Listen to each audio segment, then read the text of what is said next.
Assalamualaikum warahmatullahi wabarakatuh. Perkenalkan, nama saya Peri Winata, mahasiswa UIN Raden Patah Palembang, Prodi Bimbingan Penyuluhan Islam.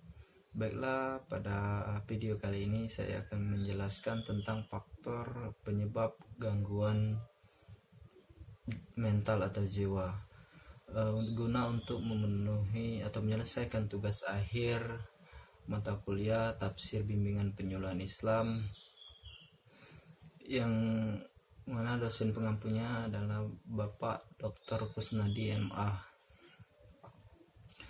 Puji syukur kita panjatkan atas kehadiran Allah Subhanahu wa taala, karena berkat rahmatnya lah hingga pada saat ini kita masih diberi kesehatan, baik kesempatan maupun kesehatan. Selawat beriring salam selalu kita aturkan kepada junjungan kita Nabi Agung, Nabi besar Muhammad Sallallahu Alaihi Wasallam. Baiklah, langsung saja. Sebelum saya menjelaskan tentang faktor penyebab gangguan jiwa atau mental, telah kita ketahui dalam istilah psikologi dikenal dengan istilah sakit jiwa atau gangguan kejiwaan atau mental.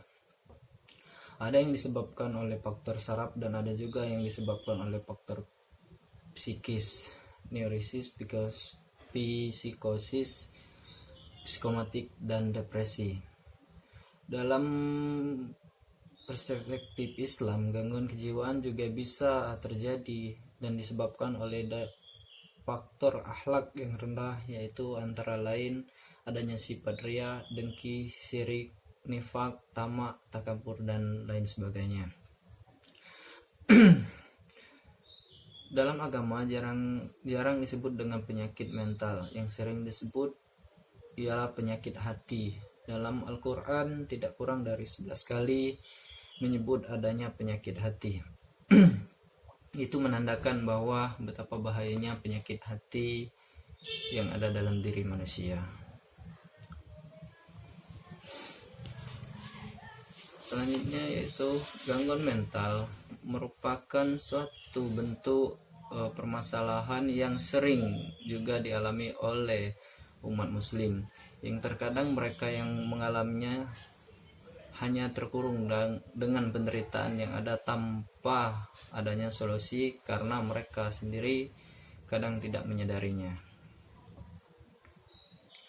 Allah Subhanahu wa taala telah berfirman dalam Al-Quran beberapa ayat yang jelas membicarakan gangguan mental dan dampaknya terhadap kesehatan fisik. Jadi kita ketahui bahwa gangguan mental pada seseorang dapat menyebabkan juga penyakit pada fisiknya. Penjelasan tersebut membuktikan bahwa adanya hubungan antara jiwa dan kesehatan fisik. Di samping itu juga Rasulullah Shallallahu Alaihi Wasallam juga melarang kita terlalu terbawa emosi yang berlebihan agar kita bisa menikmati hidup dengan sehat dan bahagia.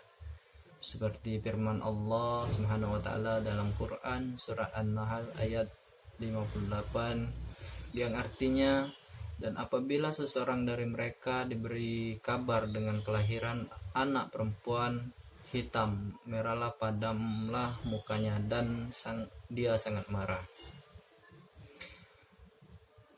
Jadi ketika kita mendapat kesenangan jangan terlalu berlebihan, begitupun sebaliknya ketika kita mendapatkan kesedihan jangan terlalu bersedih. Adapun penyebab gangguan mental atau rohani ada 4. Yang pertama yaitu disebabkan oleh nafsu.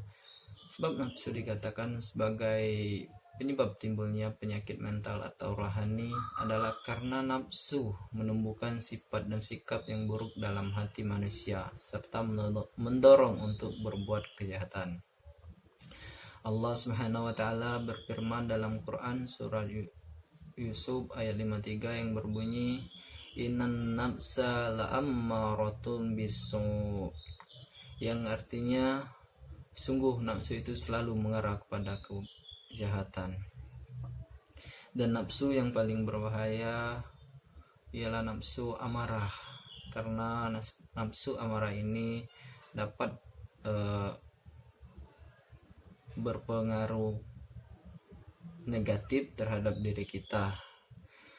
Sebaiknya kita harus memiliki sifat penyabar seperti yang telah dicontohkan oleh Nabi Muhammad Shallallahu Alaihi Wasallam. Adapun yang kedua, penyebab atau faktor gangguan jiwa atau mental, yang kedua yaitu disebabkan oleh setan. Sebab setan sebagai penyebab timbulnya penyakit rohani adalah karena keadaannya seperti keadaan nafsu yang mendorong manusia atau membisikkan manusia kepada perbuatan yang dilarang oleh Allah Subhanahu wa taala. Yang ketiga yaitu karena rohani tidak diberi makan. Makanan rohani ialah mau'izah Tuhan. Dan yang keempat ialah pengaruh lingkungan. Fitrah manusia dalam Islam adalah baik. Ketika manusia itu dilahirkan dalam keadaan suci, bersih, dan yang mempengaruhi tingkah laku manusia atau anak tersebut ialah dari lingkungan, terutama lingkungan keluarga. Ketika keluarganya baik, maka anak tersebut akan menjadi baik. Ketika keluarganya buruk, maka anak itu akan menuruti keluarganya, karena faktor lingkungan sangat berperan dalam kehidupan. Itulah penyebab gangguan mental menurut Al-Quran.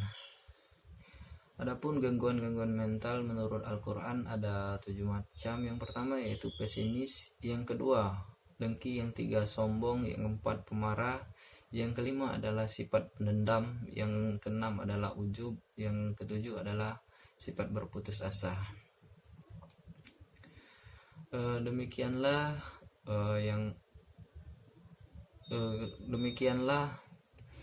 penyebab atau faktor gangguan mental atau jiwa.